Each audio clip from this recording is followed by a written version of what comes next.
You are so nice to do this. Thank you so much. Sure.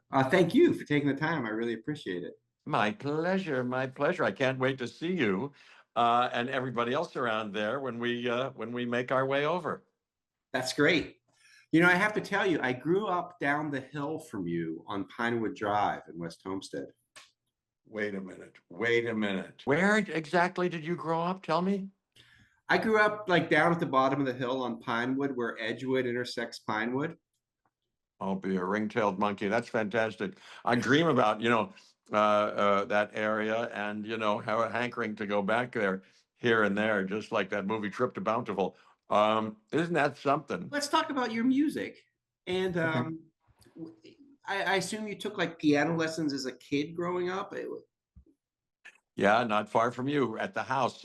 Tommy Emmel came to our house starting when I was, I don't know, 8, 9, 10, something like that. And yeah, that's how it all happened. I didn't know the joys of discipline yet. So the week would go by and I hadn't practiced and we'd all be miserable. But then after I had a facility for it a little bit technically. And then after a couple of years, he gave me a jazz arrangement of something. And I was just so into that. There's something in me that it likes syncopation and, and all that stuff. And then I just sat and played until I knew how to play that piece. And that's when I started to get better. But then I moved to New York and I kept a piano in my apartment. And I started to get my first job was a musical. And I played in the pit I fooled around in the basement with the pit players who were there. Some good, as you know, in Broadway shows, sometimes some of these jazz musicians get jobs and play there. And then I snuck it in some movies like The Fly and Earth Girls Are Easy and some plays. And then about 30 years ago, we started to play out and about. Now we've just released our fourth album on Decca and Verve. Verve is great too, Jamie Krentz, and we're having a great time with that. And this one is better than ever, I think. And Ariana Grande sings on this one, of course, and Cynthia Erivo and Scarlett Johansson. So Now, at what time, at what point did acting become the main thing you were pursuing? I went to Chatham. Do you remember Chatham College? They had a I do. summer day camp, and I went to the day camp between fifth and sixth and seventh grades. So I was flourishing at Chatham because there was arts and crafts there, and there was softball, and I was already a little athletic, and badminton, and bowling, and swimming, and music appreciation, and drama and they cast me at the end of the 6 week thing in this Gilbert and Sullivan takeoff musical called Belle of the Balkans, and I did that. My dad had already said, if you find something you love to do, that might be a key to your vocational choice. And I remember after that one performance, they said, "How'd you like that?" And I went, "I really liked that." And that's when I really formed, I think, this idea of I'm going to be an actor. And it's the Mildred Snitzer Orchestra. That name, where did that come from?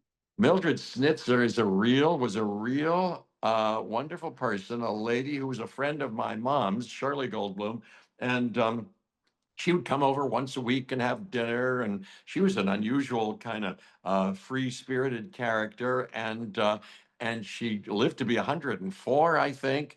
And she moved to out to Northern California at one point. And when we played the Hollywood Bowl, actually, for the Playboy Jazz Festival, some 25 years ago, whatever it was, they said we'd been playing under the radar, intentionally. And they said, well, we got to put you in the program, so you got to come up with a name.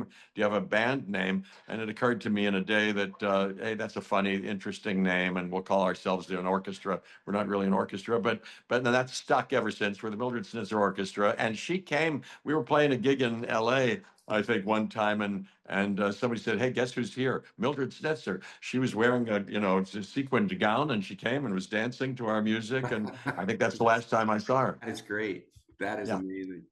yeah, I'm glad she got to see you. me too. You mentioned Ariana and Wicked. Could you talk about how she came to be on the album and working with her?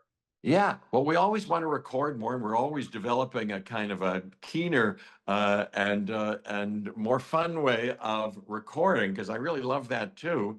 And then the album that takes shape sometimes is organic in its development, like this last one where I found myself on the set of Wicked, and I was just singing every song in the songbook, or in the Broadway show tune songbook that I could think of, because I'm around them, and oh my gosh, they're the best of the best. But they know everything too, and we were all singing them together. And at one point, I started to sing, "I don't know why I love you like I do. I don't know why I just do." And Ariana said, "Hey, why are you singing that song?" I said, "Oh, I don't know. I love that song." She said, "Well, my grandfather sang that to me all the time. I'm crazy about that song." I said, "Hey, we have this band, and and we have singers. We've had Miley Cyrus and Fiona Apple and Kelly Clarkson and Haley Reinhardt and Gregory Porter and different people record with us. If you'd ever want to record, we'd be thrilled." She said, "Yeah, I'll do it." So she did that, and then Cynthia said, "Oh, I'll do it too." And we thought, she's British, and maybe that Vera Lynn song from Importantly in World War II, that "We'll Meet Again," that Strangelove used, that Kubrick used at the end of Strangelove. Vera Lynn sing that. She said, "I'm crazy about that song. I'll do that."